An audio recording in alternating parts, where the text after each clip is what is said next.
Hey everybody, GT here from GT's Barbecue. Hey, it's a couple of days after Christmas and my wife and I have been talking about our menu for New Year's Eve. And one of my favorite dishes has always been Chinese barbecued pork. I've always called it pork and seeds because once it's done, I like to dip it in hot mustard, then dip it in seeds, and then burn the hell out of my mouth. So anyway, I want to do this with actually a pork butt. Traditionally, it's done with a pork tenderloin. In my experience, they're a lot leaner, a lot less juicy, sometimes have a lot less flavor. So I'm going to give this thing a shot, and I'm also going to cook it in my Ninja Foodi air fryer.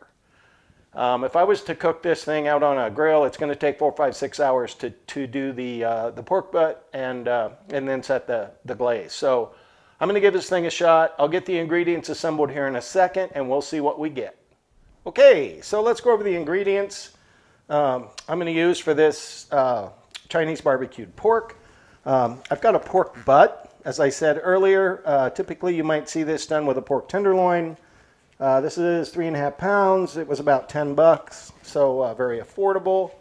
I have some sesame seeds and hot mustard. We'll use those at the end. I've got some, it calls for brown sugar. I like to substitute this turbinado sugar. I think it mixes well with things, and I really like it.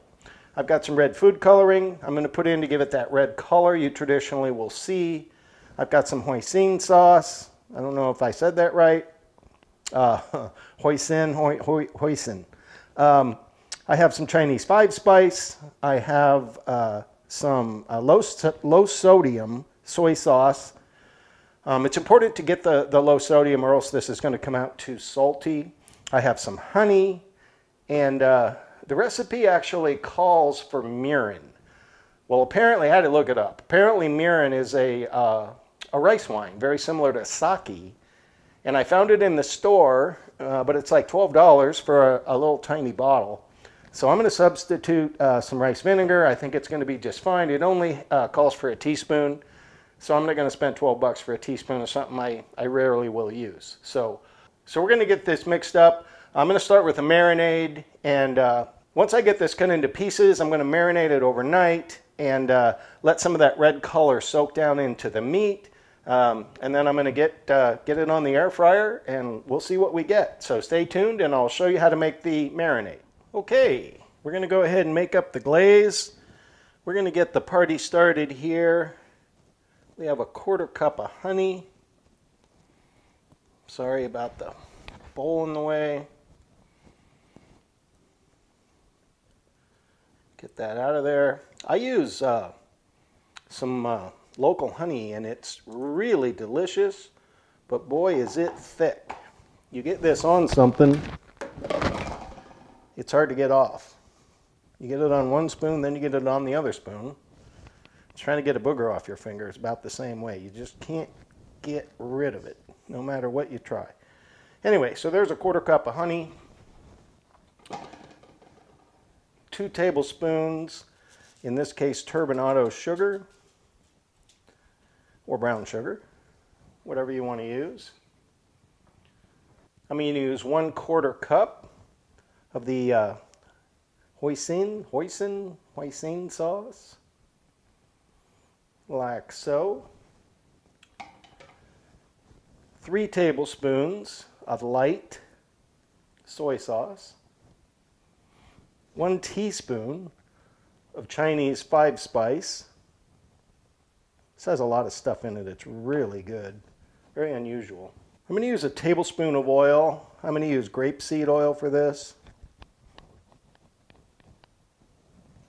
Then we're going to put a teaspoon of my rice wine vinegar. It calls for mirin. Whatever in the heck mirin is, it's expensive, so I'd buy stock in that if I were you. I'm going to add a teaspoon of red food coloring. This is optional. This is just going to give you that red color that you traditionally will see in barbecued pork. And then to thin it out, just a teaspoon of regular old water. So we're going to get that put in there. And then we're just going to whiskaroo. Get this all blended together. I actually ended up microwaving my honey for about 15 seconds. Otherwise, you end up with a clump of honey in the middle of your whisk. And it's hard to whiskaroo, technical term. So there you go. It has that nice red color you're looking for. This is going to be the marinade. And I'm going to soak this overnight. And I am going to make a second batch of this. And we'll use this for a glaze to put on, I don't know, probably the last 30 minutes. So that's looking good. We'll get our meat cut up, get it in the marinade bag, and we'll go from there. Stay tuned. You're not going to want to miss what's coming up next. Okay, like I said, I have about a 3.5 pound bone out. You can see where the bone was, pork butt here. And I'm going to go ahead and trim off a lot more of the fat than I normally would for a pork butt. So it helps a lot if you have a sharp knife. And you don't want to cut any more of the meat than you absolutely have to, but I don't like fat in my barbecue pork. So I'm just going to go trim-a-roo. Technical term, slice off some of that. A little bit, sorry, I'll turn it around best I can. Trim off a little bit more. Not too much waste. I'm going to kind of shape it a little bit. And again, I'm not going to use this whole thing for this particular cook. The rest of this looks pretty darn good. Just a little bit there. Be really careful. This can be slippery, and it's a good way to cut your finger, and you definitely don't want raw pork in a cut.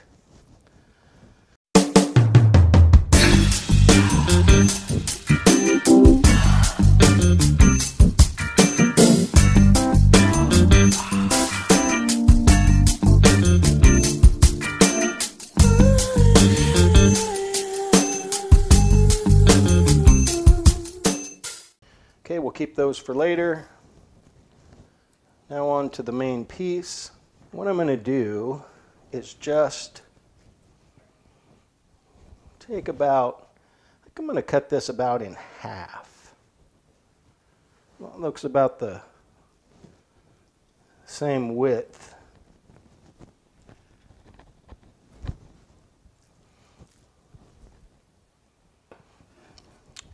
Than I'm used to seeing. I'm going to whack off a little bit more fat here. Whack, whack, whackaroo. You got it, technical term.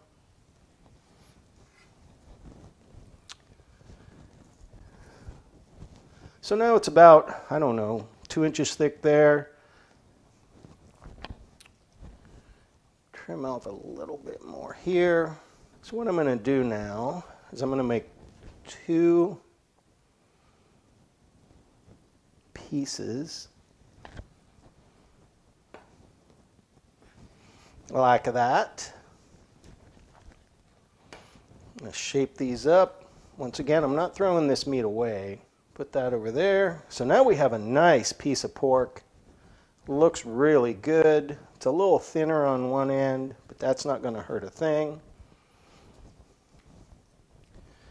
That's what I'm going to go with. Here are my 4 pieces of soon-to-be barbecued Chinese pork. Nice thick cuts. Going to cook them in the Ninja Foodi. So stay tuned, and I'll get them in the marinade, and we'll let these guys rest overnight, and I'll package the rest of this up, freeze it, and I'll be using it again soon. So stay tuned. You're not going to want to miss what's coming next. Okay, I have my pork pieces in a Ziploc bag here. We're going to let them marinate overnight. They look delicious. We're going to go ahead and add the marinade. And I'll use the same recipe for the glaze that I make Go ahead and get that marinade poured on there. And just like that. Oh man, that looks beautiful. So we have the marinade in there. We're going to burp this thing down.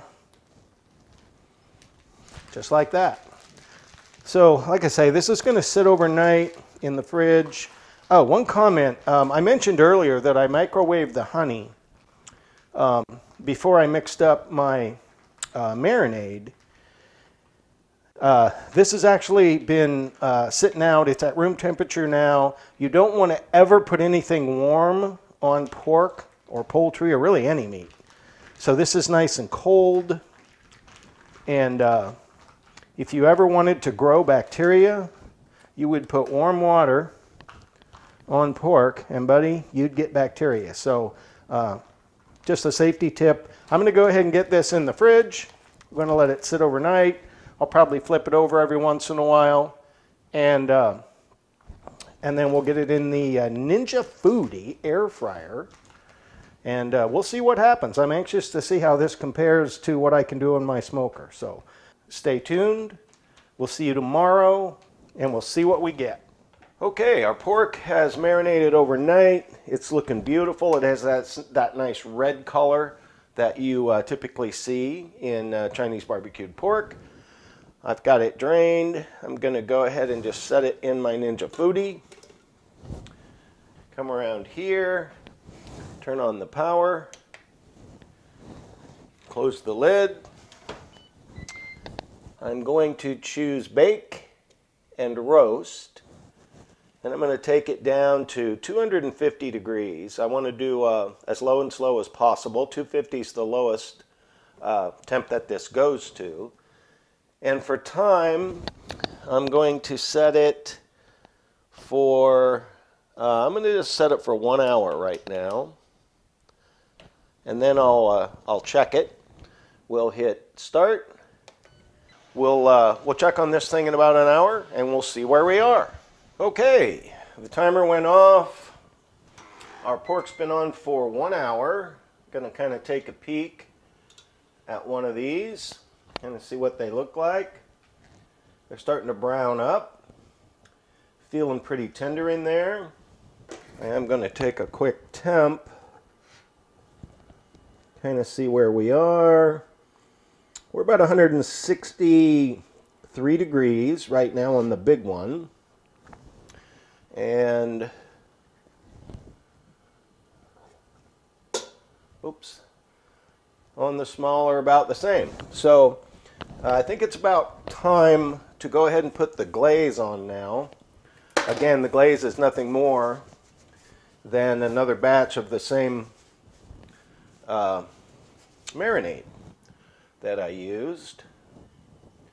Put this guy back in here, and we'll apply a little extra coating to these. Oh wow, they really smell good. Sorry you can't really see down in there. So it's been 1 hour, and pork is safe to eat at 145 degrees. I'm going to take this up to probably around 180, just so the fat can render, make them nice and tender. So I'll close this thing back up. Once again, bake roast, 250 degrees. And I'm going to go 30 minutes.